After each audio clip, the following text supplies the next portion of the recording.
Good morning, it's Christopher Taylor with Sovereign Harmony here up on the hill. It's Sunday, July 13th. We're going to do the astrology for the next week, 13th to the 19th. And a few things to go over this week for sure. We've got Mercury turning retrograde this week. We just had Saturn go retrograde last night on Saturday. And there's a few other features I want to talk about as we build up in the bigger picture of what's happening over the coming months. All right, so this past week, we had Uranus enter Gemini, and it's just, interesting in true Uranus fashion.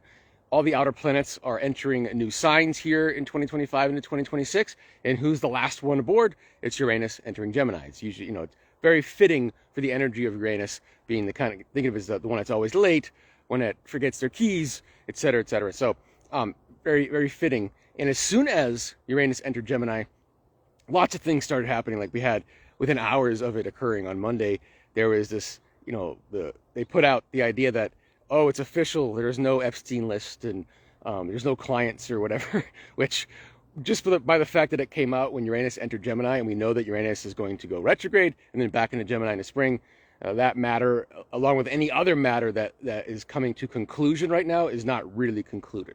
Okay, so just understand that. But the idea is it's information, crazy, information that doesn't make sense, new information that we didn't think of before. It's hard to put our finger on what's real and what's not real right now. Okay, and so just understand that's the atmosphere.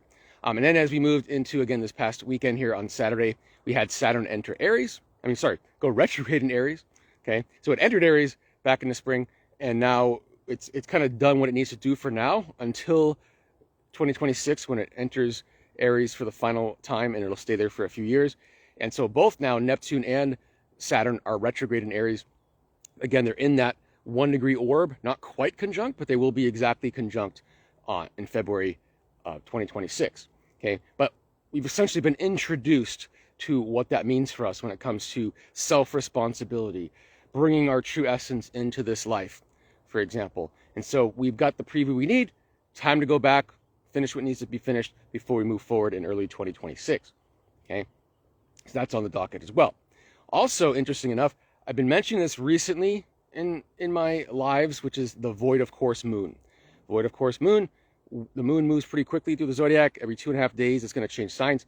And when it makes its final exact major aspect to a planet, so whether it's Mars, Venus, Uranus, doesn't matter. Between that point and the time that it changes signs, that's considered void of course. It can be a matter of minutes. It can be a matter of hours to a couple of days. In this case, we're sitting in one right now. This is Sunday morning, just about 7 a.m. Pacific time. And yesterday on Saturday, about midday, a little after noon, that is when the moon opposed Mercury. So the moon was in Aquarius, opposing Mercury in Leo.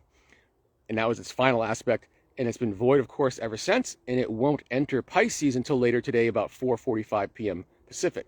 So it's about a 28-hour void of course, so it's a longer one.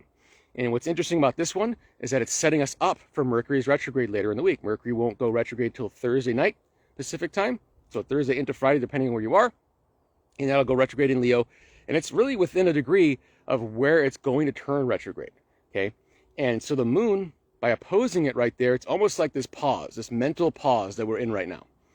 Because what we're going to contemplate over the coming weeks with Mercury in retrograde, because Mercury will turn retrograde Thursday the 17th, stay retrograde till August 11th, and then it'll move direct again, and then out of its shadow by the end of August, okay? But what are we contemplating in this Leo realm with Mercury retrograde in Leo? And it'll be from the degree of 15 degrees Leo back to 4 degrees Leo, okay? So this moon in Aquarius that opposed it yesterday, and we're still sitting in that void of course energy, we're in this pause of, okay, let's not be positive just to be positive, because Mercury and Leo can be very, almost Pollyanna when it comes to what the potential is. There's a lot of courage in there. It's more or less, let's calm down. Let's be positive, but let's make that positivity realistic, okay? And that's what this pause is telling us, because the coming weeks, we're really going to have to contemplate, how are we going to move forward from this? There's some things that do need to be addressed. And we want to make sure we do that properly, okay? So that's just telling us to do that. We actually have another void of course moon coming up on Tuesday. So most of the day on Tuesday, that'll be the 15th of July, that is going to be void of course in Pisces. So the moon early in the day will make a trine to the sun in Cancer, and that'll be it until the very end of the day, until late evening when it enters Aries. So Tuesday is going to be another very contemplative day. But with that moon in Pisces trining Cancer, I see this as sort of an intuitive tuning opportunity. Okay, so we're in this pause now, this weekend, mentally. Tuesday is more of an emotional and intuitive tuning, getting ready to really hone our intuition over this coming period with the Mercury retrograde that's coming up and what follows, okay? So that's really what this is about. And then we move into Thursday night, Friday. That's when Mercury actually turns retrograde, and it'll be turning retrograde with an exact sextile to Venus. So a lot of times when Mercury turns retrograde, it'll make several aspects to other planets, kind of like the moon does, like we mentioned before. In this case, it's making one aspect and only one time, and that is the sextile to Venus in Gemini when it turns retrograde in Leo. And so what that's saying is that part of this retrograde phase will be including kind of, going back to this idea of where the pause we're in now, it's going to include this sense of going over what the possibilities might be. Gemini has a lot to do with possibilities. Okay, so we might be confident right now, like, this is what I'm going to do. This is how I'm moving forward. And this pause right now, in addition to that sextile to Venus later in the week, is basically saying, well, but wait, we could go in this direction and maybe in this direction. And there could be a sense of people from the past coming back as well, almost like a Venus retrograde, because Venus is getting tied into this Mercury retrograde. And so there could be some sense of, maybe I should get in contact with this person about what I want to do here. Oh, that would be a good person to contact. So there could be some sense of rethinking this confidence that we have right now as we speak. So this pause allows us to sit in it. And then next, later in the week, after that intuitive tuning on Tuesday, now we're ready to pull back in that true Mercury retrograde fashion, opening up to other possibilities at the same time. Okay, and then at the very end of the week, we have the Sun in Cancer squaring Chiron in Aries. And so this is taking us back to the full moon we just had in Capricorn. So that full moon made a wide square to Chiron in Aries. And so now the Sun is just kind of catching up and making that aspect exact. So both the Sun and moon were squaring Chiron. Now the Sun is doing its part by making the exact square to Chiron as we get into Friday, Saturday time frame. And so this is just reminding us that, how we move forward from here isn't necessarily going to be the most comfortable and familiar, but it's something we're ready for. And so this Mercury retrograde is going to help us, again, connect with the right people, to open up our ideas a little bit more, be more flexible before we start moving forward confidently with what we want to do. Okay, and by the time we get to the end of this Mercury retrograde phase, August 11th, and then it moves out of its shadow in late August, it'll be moving out of its shadow essentially within a couple of days of when Saturn and Neptune in their 1 degree orb start to pull apart. Okay, so it never really made the exact aspect, but even that 1 degree aspect is going to start to widen a little bit.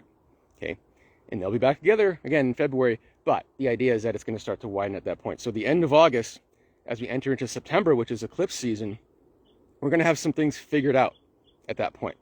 Some things that we know probably have to go, and some adjustments to what we know we want to move forward, and we'll be able to kind of allow ourselves to enter that eclipse portal chamber, essentially, going forward with what we need to do. So I'll leave it at that. That's a pretty good overview there. If you have any questions, please let me know. If you want to get more frequent updates, follow me on Facebook or some more on Instagram to get some more verbal updates.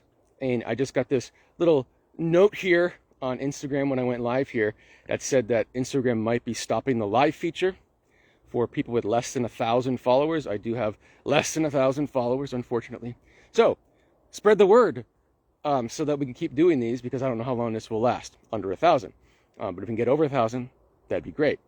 I think about a couple hundred maybe at this point. So tell your friends, spread the word, get this on so we can keep doing this, or I'll have to figure out a different way to do this.